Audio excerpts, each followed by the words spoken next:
हम लोग अध्याय 3 हमारी बदलती पृथ्वी। स्थल मंडल अनेक प्लेटों में विभाजित होती है जिन्हें स्थल मंडलीय प्लेट कहते हैं। तो स्थल मंडलीय प्लेट क्या होता है यहाँ पर देखते हैं। स्थल मंडलीय प्लेट भूप्रपट्टी में अनेक बड़ी एवं कुछ छोटी कठोर असमान आकार में प्लेटें होती है जिन पर महाद्वीप एवं महासागर की सतह टिकी होती है टिकी है। ठीक है, तो ये स्थल मंडलीय प्लेट हुआ। उसके बाद देखिए यहाँ पर जो डिटेल मतलब क्या जो इम्पोर्टेंट है उसी में मैंने अंडरलाइन किया है, जो मतलब हाईलाइट किया है उसको डिटेल में आप देख लोगे, आपको ज़्यादा बुक पढ़ने की ज़रूरत नहीं पड़ेगा और दोबारा ऐसे आपको पढ़ लेना, लेकिन जैसे आप पढ़ने के लिए यहाँ पर पढ़ सकते हो कि यहाँ पे देखिए पृथ्वी के अंदर पिघले हुए मैग्मा में होने वाली गति के कारण ऐसा होता है। पृथ्वी के अंदर पिघले हुए मैग्मा पृथ्वी के मतलब क्या गति के कारण ऐसा होता है। ठीक है, अब देखिए यहाँ पर जो बल पृथ्वी के आंतरिक भाग में घटित होते हैं वो अंतर जनित बल कहलाता है। जो भी मतलब बल लगता है पृथ्वी के अंदर का भाग उसको अंतर्जनिक, जिसको एंडोजेनिक फोर्स कहते हैं। एवं जो बल पृथ्वी की सतह पर, क्योंकि सभी बल आपस में जैसे देखिए गुरुत्वाकर्षण बल पृथ्वी के अंदर लग रहा है तो अंतर्जनिक, अब पृथ्वी के बाहर जैसे पृथ्वी हुआ इसके बाद मान लीजिए यहाँ तक पृथ्वी, उसके बाहर जो बल लग रहा है उसको एंडोजेनिक, जिसको बहिर्जनिक मतलब एक्सोजेनिक फोर्स कहते हैं, बहिर्जनिक बल कहते हैं। उसके बाद देखिए यहाँ पर करें कि भूकंप एवं ज्वालामुखी जैसे आकस्मिक गति के कारण पृथ्वी की सतह पर अत्यधिक हानि होती है। तो यह भूकंप और ज्वालामुखी के कारण ही, आकस्मिक गति के कारण ही जैसे पृथ्वी की सतह पर अत्यधिक हानि होती है। तो घर मकान ढह जाता है ज्वालामुखी फटने से, अगर कोई लोग पकड़ा जाए तो लोग मारा जाएगा, जान माल की क्षति होती है। जैसे मान लीजिए ज्वालामुखी कहीं जंगल में फट रहा है, पृथ्वी मतलब क्या समुद्र में फट रहा है, तो वहां पर जो जंतु जीव जंतु है उसमें बहुत ज्यादा हानि होता है। ठीक है, अब देखिए यहाँ पर पृथ्वी की गतियां अंतर्जनिक बल और अंतर्जनित है और बहिर्जनित बल। अब देखिए अंतर्जनित बल यहाँ पर आकस्मिक जैसे भूकंप, इसके कारण क्या आएगा, भूकंप ज्वालामुखी भूस्खलन। जैसे देखते होंगे कि न्यूज में सुनते होंगे कि पूरा का पूरा मकान ही ढह गया, अंदर चल गया पृथ्वी के अंदर। पटल यहाँ पे विरूपण बल, तो इसको पर्वत निर्माणकारी बल कहते हैं। जैसे कि यहाँ पर जैसे वहां पर कुछ नहीं था, अब 10-15 मतलब क्या देखोगे कि यहाँ पे फट के एक पर्वत बाहर आ गया, तो वही इस बल के कारण, अंतर्जनित बल के कारण। अब बहिर्जनित बल जैसे अपरदन एवं निक्षेपण, इसके कारण ये होता है। जैसे नदी में बहता हुआ पानी, पावर यहाँ पर समुद्री तरंग, और इसको हम लोग कंट्रोल में मतलब किसी को भी हम लोग कंट्रोल में नहीं कर सकते। जैसे भूकंप ज्वालामुखी, इसको कंट्रोल नहीं किया जाए, इसके हानि को कम किया जा सकता है। आगे चल के हम लोग पढ़ेंगे भी, तो इसको हानि से मतलब क्या, जब भूकंप आ जाए तो कैसे बचना है, कैसे हम लोग को कैसे सेफ रहना है। ये नहीं कि हम लोग पूरा पूरा बच ही जाए, लेकिन सेफ्टी से रह सकते हैं। उसके बाद देखिए स्थानीय स्थल मंडल प्लेटों के गति करने पर यहाँ पर पृथ्वी की सतह कांपने कंपन होता है। यह कंपन पृथ्वी के चारों ओर गति कर सकता है, यह कंपन भूकंप कहलाता है। तो देखिए भूकंप इसी कंपन के कारण हो रहा है, कारण कि भूप्रपट्टी के नीचे वह स्थान जहाँ कंपन आरंभ होता है, उद्गम के अंदर, जैसे देखते होंगे भूकंप का उद्गम कहाँ से स्टार्ट हुआ, और जहाँ पे जाके निकटतम स्थान जो होता है उसको अधिकेंद्र कहते हैं। भूकंप का जो भू सतह उसके निकटतम जो केंद्र होता है, जैसे उद्गम केंद्र, जैसे देखिए भूकंप का उत्पत्ति कहाँ से हुआ, तो यहाँ पर जैसे उद्गम केंद्र, अधिकेंद्र, उसके बाद प्लेट की सीमा, यहाँ कहाँ तक जाके भूकंप मतलब कहीं देखते होंगे न्यूज में सुनते होंगे कि दिल्ली में भूकंप आया, लेकिन बिहार में इसका झटका पता नहीं चला।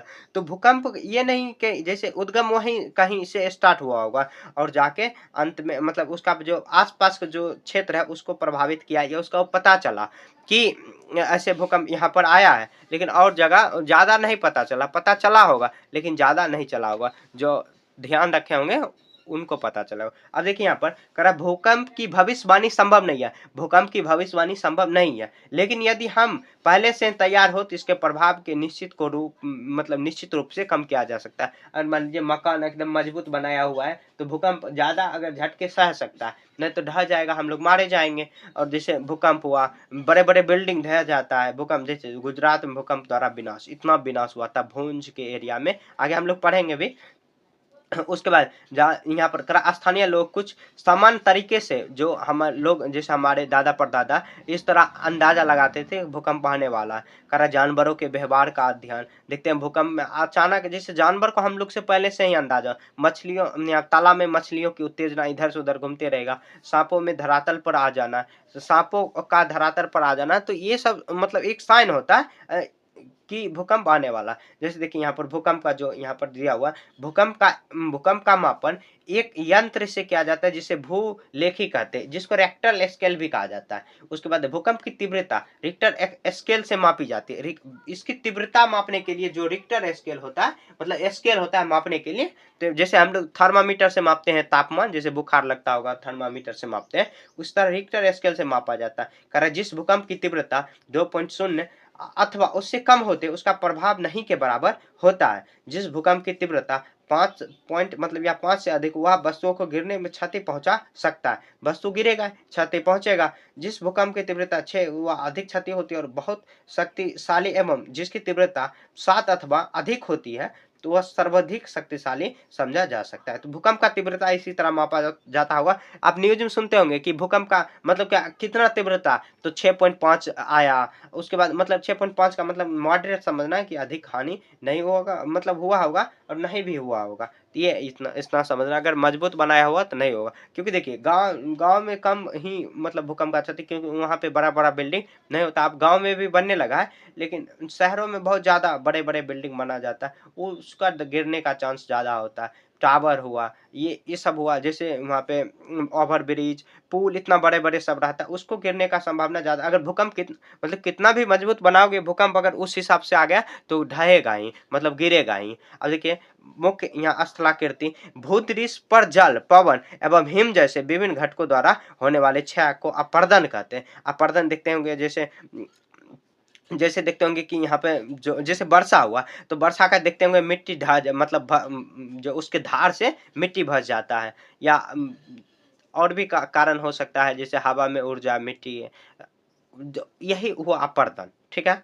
उसके बाद देखिए यहाँ पर कह रहा है कि जब नदी मैदानी क्षेत्र में प्रवेश करती है तो वह मोरदार मार्ग में बहने लगती है। तो नदी के इस मोड़ को विसर्प कहते हैं। तो विसर्प हुआ, देखिए यहाँ पर विसर्प, जिसे यहाँ पर इधर इधर ऐसे ऐसे घूम रहा है मोरदार, जिस तरह सांप चलता है, इसको विसर्प, जहाँ पे जो मोड़, क्योंकि देखिए अगर सीधा रहेगा ज्यादा मिट्टी नहीं काटा होगा, और तिरछा है तो साइड से मिट्टी काटेगा, इधर से भी काटेगा, और सीधा में ज्यादा मिट्टी काटेगा लेकिन वहां पे ज्यादा नहीं काटेगा। ये तटबंध बाढ़ का मैदान, यहाँ पर जैसे बाढ़ में आ गया तो बाहर, क्योंकि देखिए जो नदी का जो सॉलिड बना रहता है उसमें अगर बह रहा है तो बह रहा, नहीं तो अगर नदी में ज्यादा उफान आ गया तो बाहर ही निकलेगा पानी, और बाहर निकलेगा तो इधर उधर जाने का रास्ता नहीं है, तो वो अपने रास्ता काट काट के बना लेगा। तो मिट्टी का अपर्दन होते रहता है। बाढ़ अच्छा भी है और खराब भी, आगे चल के हम लोग पढ़ेंगे भी। उसके बाद देखिए समय के साथ विसर्प लूप नदी से कट जाती है, यह अलग झील बन जाता है। जैसे मान लीजिए कट के जैसे यहाँ पर से ही कट के इधर बन गया, तो ये झील बन गया, चाप झील जिसको कहते हैं। उसके बाद जिसे चाप झील भी कहते हैं, एक अलग झील, मतलब नदी से ही कट के एक झील बन गया जिसे चाप झील कहेंगे। उसके बाद समुद्र तक पहुंचते पहुंचते नदी का प्रवाह धीमा हो जाता है, क्योंकि ये पानी कहाँ जा रहा है, समुद्र तक ही। अनेक अनेक धाराओं में विभाजित हो जाती है। उसके बाद यहाँ पर देखिए हो जाती है, जिसे वितरिका कहा जाता है। देखिए नया नया शब्द है, इसीलिए पहले बार पढ़ने में ना दिक्कत हो जाता है थोड़ा। नया नया शब्द का मतलब क्या, ये जो बुक है चेंज हुआ है, और एनसीईआरटी का बुक, पहले एससीईआरटी का बुक हम लोग भी पढ़े थे, एससीईआरटी का ही बुक पढ़े थे, तो उसमें इतना डिटेल से नहीं दिया हुआ था। ये बुक बहुत अच्छा है मेरे ख्याल से, ये बुक में बहुत ज़्यादा चेंज किया गया है, और ये ध्यान दिया गया है कि सिर्फ रट्टा नहीं मारे बच्चा, और उसको समझे भी क्या होता है। जैसे देखिए यहाँ पर इतना चित्र से दर्शाया हुआ है विस्तारिका, यहाँ पे चाप झील, तटबंध, विसर्प, ये चित्र के माध्यम से भी समझाया गया। और वो पहले वाला बुक था, उसमें सिर्फ लिखा हुआ था और बहुत कम चित्र का इस्तेमाल किया गया था, एरो और ये सब सिंबल का इस्तेमाल कम किया गया था, और रट्टाफिकेशन ज़्यादा उसमें होने वाला था। ठीक है। अब उसके बाद देखिए समुद्री तरंग के कार्य, तो समुद्री तरंग लगातार सैलों से टकराती रहती है, जिससे दरार विकसित होती है। समय के साथ ये बड़ी एवं चौड़ी होती है, इसको समुद्री गुफा कहते हैं। तो यहाँ पे देख लेना है, यहाँ पे देखिए सैलों से टकराती है जिससे दरार उत्पन्न होती है। यहाँ पे मेहराब, जो यह समुद्री गुफा इस तरह यहाँ पर बन जाता है। उसके बाद देखिए तटीय मेहराब जिसको कहेंगे, तटीय मेहराब, स्टैक जिसको कहेंगे। एक बार अच्छे से इसको देख लेना। लगातार यहाँ पर अपर्दन छत को भी तोड़ देता है, लगातार अपर्दन छत को भी तोड़ देता है, और केवल दीवार बचती है। दीवार जैसी यहाँ पर आकृति को स्टैक कहते हैं। समुद्री जल में ऊपर लगभग ऊर्ध्वाधर उठे हुए ऊंचे शैलों के तटों को समुद्री भृगु कहते हैं। समुद्री तट के किनारे अवसाद जमा होता है जिससे समुद्री पुलिन का निर्माण होता है। ये आगे क्वेश्चन भी है, यहाँ पर जो क्वेश्चन भी सॉल्व करेंगे तो उसमें देखना ये होगा। उसके बाद देखिए यहाँ पर कह रहा रेगिस्तान में रेगिस्तान में पवन अपर्दन एवं निक्षेपण का प्रमुख कारक है। रेगिस्तान में आप छत्रक का आकार में यहाँ पर सेल देख सकते हैं जिन्हें समानता छत्रक सेल कहते हैं। ठीक है, ये भी ध्यान रखना है। उसके बाद देखिए जब पवन का बहाव रुकता है तो वह रेत से गिरकर छोटी पहाड़ी बनाती है, तो इनको बालू टिब्बा कहते हैं। बालू टिब्बा भी क्वेश्चन में होगा, तो इसको भी ध्यान रखना। आगे क्वेश्चन आप क्या करना है, देखिए क्वेश्चन ये पढ़ लिए, अब क्वेश्चन सॉल्व खुद से करना है। नहीं बने तब आप वीडियो को आगे देखिए, अब बन जाए तो आप मिलाने के लिए देख सकते हैं कि मेरा सही कितना हुआ। ठीक है, तो यहाँ पे अब हम लोग चैप्टर को सॉल्व करते हैं, अभ्यास को। देखिए अब इसका हम लोग प्रश्न बनाते हैं। करा कि प्लेट क्यों घूमती है, तो करा पृथ्वी की प्लेटें इसलिए घूमती है क्योंकि इसके अंदर बहुत गर्मी होती है। ये गर्मी नीचे से प्लेटों को धीरे धीरे धक्का देती है जिससे वह सरकती रहती है। यही कारण है कि भूकंप और ज्वालामुखी होते हैं। तो पृथ्वी की गति के कारण ही भूकंप और ज्वालामुखी होते हैं, तो ये सब लिख देना। उसके बाद देखिए यहाँ पर क्या दिया हुआ है कि बहिर्जनिक और अंतर्जनिक बल क्या है। बहिर्जनिक और अंतर्जनिक बल क्या है इसको देखना है। तो बहिर्जनिक यहाँ पर देखिए जो बल पृथ्वी के आंतरिक भाग में घटित होते हैं, ये सब पढ़ चुके हैं, वह अंतर्जनिक बल कहते हैं। एवं जो बल जो पृथ्वी के सतह पर उत्पन्न होते हैं उसको बहिर्जनिक, यानी तो पृथ्वी के जो बाहर उत्पन्न हो उसको बहिर्जनिक बल कहेंगे। ठीक है, उसके बाद देखिए ग नंबर का है कि अपर्दन क्या है, तो भूदृश्य पर जल, पवन एवं हिम के जैसे विभिन्न घटकों के द्वारा होने वाले क्षय को अपर्दन कहते हैं। तो मतलब क्या, जैसे वर्षा हो, हिम मतलब क्या बर्फबारी हो, तो उसमें जो मिट्टी ढके इधर से उधर भाग जाए, हवा में उड़ जाए, पवन में, और जैसे पानी से ही कट कट के उड़ जाए, तो मतलब उड़ जाए ना, हट जाए, उसको अपर्दन कहते हैं। मृदा अपर्दन इसको ऐसे कहते हैं, लेकिन अपर्दन पूछ रहा है तो अपर्दन ही। यहाँ पे देखिए बाढ़कृत मैदान का निर्माण कैसे होता है। यहाँ पे देखिए कभी कभी नदी अपने तटों से बाहर बहने लगती है, जो उसका तट होता है, मतलब यहाँ पर जो नदी बह रहा है इससे बाहर बहने लगती है। फलस्वरूप इसके निकटवर्ती क्षेत्र में मतलब बाढ़ आ जाती है, इसे लिखें आ जाती है। जैसे उसके आसपास अगर इधर से मान लीजिए इधर, तो इधर जो क्षेत्र है उसमें बाढ़ आ जाएगी। बाढ़ के कारण नदी के तटों निकटवर्ती क्षेत्र में महीन मिट्टी एवं अन्य पदार्थों का निक्षेपण होता है। फलस्वरूप समतल उपजाऊ बाढ़कृत मैदान का निर्माण होता है। तो बाढ़कृत मैदान का निर्माण इसी तरह होता है। ठीक है, उसके बाद देखिए यहाँ पर आगे बालू टिब्बा क्या है। देखिए यहाँ पर अब दिया हुआ है, कह रहे कि जब पवन का बहाव रुकता है तो वह यह रेत गिरकर छोटे छोटे पहाड़ी बनाती है, इसको बालू टिब्बा कहते हैं। यहाँ पर भी लिखा हुआ जब पवन का बहाव रुकता है, तो जैसे मान लीजिए यहाँ पर बालू दिया हुआ है, ये मतलब क्या, ये रेगिस्तान में होता है। जब बालू का पवन का जो यहाँ पर जब पवन मतलब क्या हवा रुक जाए, तो यहाँ पर जो बड़ा बड़ा बन जाएगा, यहाँ पर टिब्बा बन जाता है, बड़ा बड़ा पर्वत के जैसे बन जाता है, छोटा छोटा, तो पहाड़ी जैसी बन जाती है, तो उसी को बाली टिब्बा जो कहते हैं। ठीक है, उसके बाद देखिए यहाँ पर समुद्री पुलिन का निर्माण कैसे होता है। समुद्री तरंग किनारे पर अवसाद जमा कर समुद्री पुलिन का निर्माण करती है। समुद्री तरंग जो किनारे पर अवसाद जमा करके समुद्री पुलिन, जैसे समुद्री तरंग जो होता है, मतलब तरंग मतलब क्या, जो उसके बहाव होता है, उसमें जो मल मतलब हम लोग फेंक दिए हैं गंदा, उसी को यहाँ पे एक अवसाद जो जमा कर देता है साइड में, वो समुद्री पुलिन का निर्माण करती है। उसके बाद चाप झील क्या है, तो समय के साथ विसर्ब लूप नदी से कट जाते हैं और एक अलग झील बनाते हैं जिसे चाप झील कहते हैं। विसर्ब झील, जैसे मान लीजिए समुद्र का बहाव है और साइड में यहाँ पर जो कट के एक यहाँ पर झील बन जाए, तो उसी को चाप झील कहते हैं। ठीक है, ये हो गया। अब देखिए हम लोग एमसीक्यू टाइप क्वेश्चन बनाते हैं जो टिक करने वाला है। यहाँ पर देखिए क्या दिया हुआ क्वेश्चन, करा कि इनमें से कौन समुद्री तरंग की विशेषता नहीं है, तो शैल, किनारा और उसका समुद्री गुफा। तो किनारा इसका समुद्री, यहाँ पर किनारा नहीं है।